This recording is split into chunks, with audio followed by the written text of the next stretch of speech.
Manipulate చేయాలి. ఇది కూడా ఒక ఎన్నికనేనా శ్రీనివాస్ గారు? సార్ ఈ ప్రజలు స్వచ్ఛందంగా ఓట్లేసిందని నమ్మమంటారా మీరు?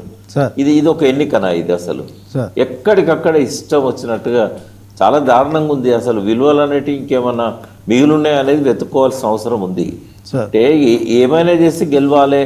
ఇక ప్రజలు కూడా ఎట్లా తయారైందంటే ఇక వాళ్ళకు వేరే ప్రయారిటీస్ లేవు. అందినంత తీసుకోవాలి, దొరికినంత సంపాదించాలి. ఆ లోకల్గా కొంత అక్కడక్కడ ఏంటంటే బలమైన క్యాండిడేట్లు ఉన్న కాడ వాళ్ళకు అనుకూలంగా ఓట్లు పడ్డాయి. ఎవరు డబ్బు ఇచ్చినా కూడా వాళ్ళకు అనుకూలంగా ఓట్లు పడ్డాయి.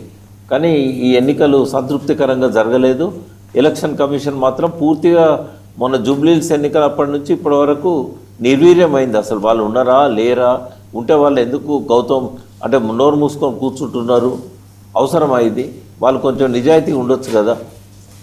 ఎన్ని కోట్లు పట్టుకున్నారండి ఎలక్షన్ల వాళ్ళు, ఎన్నికల కమిషన్ వాళ్ళు? సార్ ఏమన్నా సీజ్ చేశారా? సార్ ఇదంతా చాలా మనస్తాపం కలుగుతున్నది.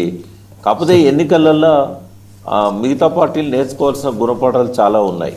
సార్ ఉదాహరణకు బీఆర్ఎస్ ఏంటంటే ఎన్నికలు ప్రకటించేదాకా వాళ్ళు చలనం లేనట్టే ఉన్నారు. వాళ్ళు ఎక్కడ పట్టించుకున్నట్టు కనబడదు. సార్ దానికోసం ప్రిపరేషన్ కానీ సంసిద్ధత కానీ అధికార పార్టీ కొంత చాప కింద నీరులాగా వాళ్ళ కార్యక్రమాలను వాళ్ళు చేసుకున్నారు. కానీ ప్రతిపక్ష పార్టీ మాత్రం పూర్తిగా డిఫెన్స్లో పడిపోయి రేవంత్ రెడ్డి బాల్ కొడితే వీళ్ళు బాల్ ఆడడం అనేది కనబడతా ఉన్నది. రెండవది సంస్థాగత నాయకత్వం నిర్మాణము పూర్తిగా లోపంగా కనబడతా ఉన్నది. గతంలో పార్లమెంట్ ఎన్నికల తర్వాత మళ్ళీ పార్టీని బలోపేతం చేసే దిశలో పెద్దగా ఈ 1.5 సంవత్సరాలు 2 సంవత్సరాల నుంచి తీసుకున్న చర్యలు ఏమి కూడా కనబడతలేవు.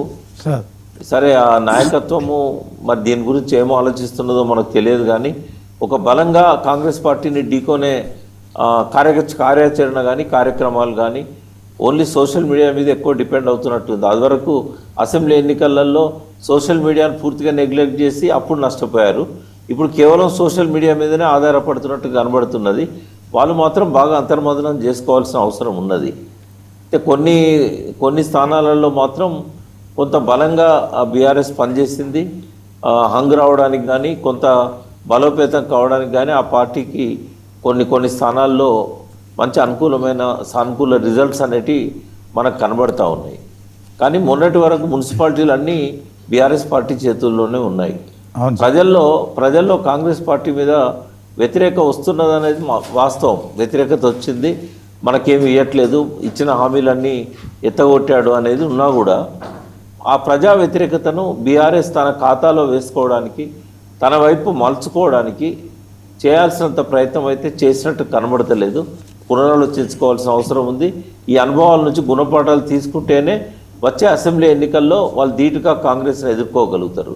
ఒకవేళ ఇదే పద్ధతిలో కొనసాగితే ఇంకా మళ్ళీ రేవంత్ రెడ్డికి ఇంకొక 5 ఏళ్ళు అవకాశం ఇచ్చిన వాళ్ళు అవుతారు. బీజేపీ పరిస్థితి చూస్తే ఏంటంటే వాళ్ళు కొంత అక్కడక్కడ బలోపేతం అయినా కూడా వాళ్ళ పార్లమెంటు మెంబర్ల సంఖ్యకు వాళ్ళ అసెంబ్లీ ఎమ్మెల్యేల సంఖ్యకు సమానంగా వాళ్ళు మున్సిపాలిటీలలో అంత పర్ఫార్మెన్స్ చూపెట్టలేదు.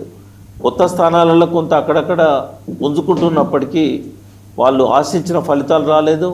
వాళ్ళ బలాన్ని ప్రతిబింబించే విధంగా ఫలితాలు కూడా రాలేదు. వాళ్ళు ఒకప్పుడు అసెంబ్లీ ఎన్నికలలో 15% ఓట్ బ్యాంక్ ఉంటే పార్లమెంట్కి వచ్చేసరికి 35% ఓట్లు వచ్చాయి.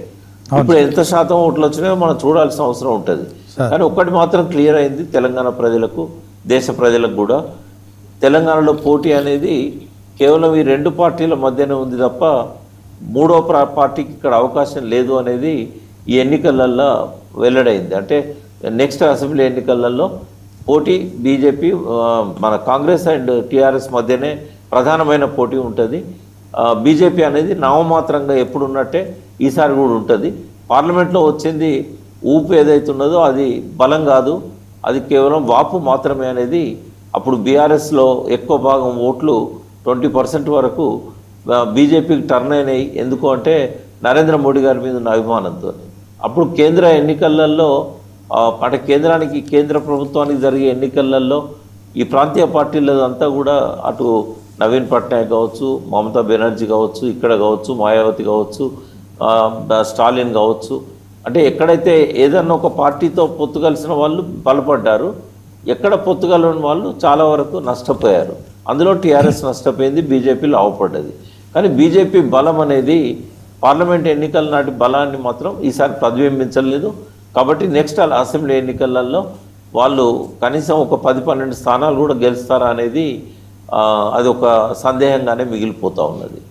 ఇది ఈ ఎన్నికలలో మనకు వచ్చిన ఫలితాలకు సంబంధించి. సార్, ఓవరాల్గా ఇదంతా బీఆర్ఎస్ పార్టీ ప్రతిపక్షంగా వైఫల్యం చెందిందని చెప్తున్నారు సార్. వైఫల్యం అని కాదు, కానీ చేయాల్సినంత చేయలేదు. అంటే వాళ్ళ దిశను మార్చుకోవాలి. దశ మారాలంటే దిశ మారాలి. ఆ దిశ మారాలంటే ఎక్కడెక్కడ వైఫల్యాలు ఉన్నాయి, ఎక్కడెక్కడ సంస్థాగత లోపాలు ఉన్నాయి, నిర్మాణ రాహిత్యం ఎక్కడుంది. ఇప్పుడు శ్రీనివాస్ గారు ఈ 21వ శతాబ్దంలో ఒక మార్పు గమనించాలి. ఏంటంటే గతంలో లాగా గాలి, సుడిగాలి, ఈదురుగాలులు ఏమి ఉండవు సార్. ఇప్పుడు ఏమైపోయిందంటే ప్రజల లోపల ఎవరైనా కూడా వాళ్ళ కోసం వాళ్ళు సంపాదించుకుంటున్నారు, మనకేం పెడుతున్నారు, మనకి ఇచ్చేది వాళ్ళ ఇంట్లోకి వెళ్ళి ఇస్తున్నారా, జేబులోకి వెళ్ళి ఇస్తున్నారా, ఇట్లాంటి పరిస్థితి ప్రజల లోపల ఉన్నది. వాళ్ళు రేవంత్ రెడ్డి చెప్పిన అబద్ధాలు నమ్మిళ్ళు, కొన్ని వాళ్లకు ఆధారాలు కూడా కనబడ్డాయి. దీనివల్ల ఏమైందంటే ఇవాళ ఈ పార్టీ గొప్పదా, ఆ పార్టీ గొప్పదా అనే దానికంటే అందరూ ఒకటే అనే ఆలోచనకు ప్రజలు వచ్చారు. కాబట్టి వాళ్ళకు చేసిన మేలు కూడా వాళ్ళకు గుర్తుండదు. ఆయన ఇట్లకి వెళ్ళి ఇచ్చిండు అంటారు సార్.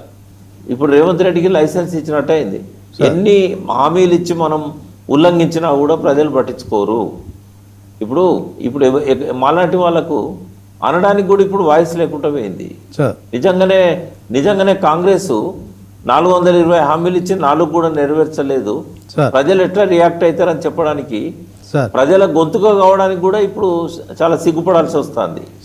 అంటే ఈ ప్రజలు ఏది పట్టించుకోరా? అంటే పార్టీల అవసరం లేదా వీళ్ళకి?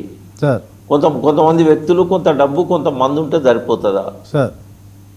అంటే ఇప్పుడు ఇన్ని హామీలు ఇచ్చి మోసం చేస్తే, ఉల్లంఘిస్తే కనీసము ఆ పార్టీని ఎలక్షన్లలో మనం ప్రతిఘటించాలి, నిరసన తెలపాలి అనే సోయి కూడా లేకపోతే ఈ ప్రజలను ఎవరు బాగు చేస్తారండి? ఏ పార్టీ అయినా రాబోయే రోజుల్లో ఇదే పని చేస్తుంది. కేసీఆర్ గారేమో అడగకముందే వాళ్ళకి అన్ని కోరికలు తీర్చిండు, అయినా కృతజ్ఞత లేదు. రేవంత్ రెడ్డి మోసం చేస్తానని చెప్పి మరీ ఎన్నికలలో హామీలు ఇచ్చి మోసం చేసిండు, అయినా కూడా వాళ్ళకు పట్టదు. ఇంకా ఈ ప్రజలను ఎవరు బాగు చేస్తారు? 2020 ఇప్పుడు ప్రజల వైఖరి బట్టి చూస్తే అధికారంలోకి వచ్చిన వాళ్ళు 4 ఏళ్ళు 5 ఏళ్ళు సంపాదించుకోవాలి, ఎన్నికలప్పుడు ఓట్లను కొనాలి. ఆ ఎన్నికలప్పుడు ఇచ్చే ఎంగిలి మెతుకుల కోసం ప్రజలు ఆశపడుతున్నట్టుగా ఎన్నికల ఫలితాలు కనబడతా ఉన్నాయి. అంటే అన్ని పార్టీల వాళ్ళు కూడా వంచారు కదా సార్ డబ్బులు. దాంట్లో ఇంతకుముందు వంచారు. ఇప్పుడు ఎవరన్నా నిజాయితీగా పోదాం అనుకున్నా ఆ రోజులు లేవు, ఆ అవకాశాలు లేవు. ఇప్పుడు ఏ పార్టీ అధికారంలోకి వచ్చినా కూడా కావాల్సినంత దోచుకోవాలి, ఎలక్షన్లప్పుడు ఒకరోజు ప్రజలకు ఇవ్వాలి. అంటే మీరు అన్నట్టు సార్ 2020లో చూసుకుంటే కాంగ్రెస్ పార్టీ అప్పుడు మున్సిపాలిటీ కార్పొరేషన్లో ఆల్మోస్ట్ 0 ఉన్నాయి కదా సార్. ఇప్పుడు 2026కి వచ్చేసరికి అధికారంలో ఉన్న మీరు అన్నట్టు ప్రజల్లో వ్యతిరేకత ఉంటే ఇప్పుడు 52% పైగా ఇది గెయిన్ చేయడం. అదే క్రమంలో బీజేపీ ప్రజల వ్యతిరేకత అనేది బ్యాలెట్ బాక్స్లో ప్రతిఫలిస్తలేదు సార్. ఎవరు డబ్బు ఎక్కువ ఖర్చు పెడితే వాళ్ళు గెలుస్తున్నారు. బీజేపీ కొంత పుంజుకున్నట్టు అనుకోవచ్చా సార్? 10% పైగా వాళ్ళు ఈ యొక్క మున్సిపాలిటీలో పార్లమెంట్ ఎన్నికలతో పోలిస్తే తగ్గింది సార్.